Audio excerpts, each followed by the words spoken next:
মুসা আলাইহিস সালামের পায়ে একবার একটা লাল পোকা কামড় দিয়েছে, লাল পিঁপড়া। তো উনি রেগে মেগে পাশি দেখে লাল পিঁপড়ার বাসা, পা দিয়ে ডলে মুছে সবগুলো পিঁপড়া মেরে ফেলছে। এই ঘটনাটা আল্লাহ ঘটিয়েছেন, এজন্য মুসা আলাইহিস সালাম তিনি আল্লাহকে জিজ্ঞেস করেছিলেন, আল্লাহ তুমি যখন কোনো জনপদে আযাব পাঠাও, শাস্তি দাও, ওখানকার শুধু জালেমরাই তো মরে না, ভালো মানুষগুলাও মরে, তো আযাব দিবা মুশরিকদের উপর দিবা, অবাধ্যদের উপর দিবা, ভালো মানুষগুলারে মারো কেন?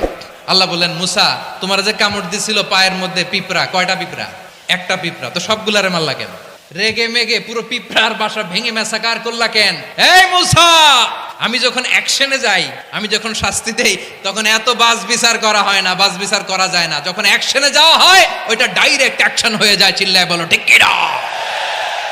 রব্বুল আলামিন বলেন, ওয়াত্তাকু ফিতনাতাল লা তুসিবান্নাল্লাযীনা যালামু মিনকুম খাসসা। ও আমার গোলামেরা, ওই আযাবকে ভয় করো যে আযাব যখন আমি জমিনের বুকে পাঠাই, শুধু জালেমদেরকেই মারি না, আলেমদেরকেও মারি।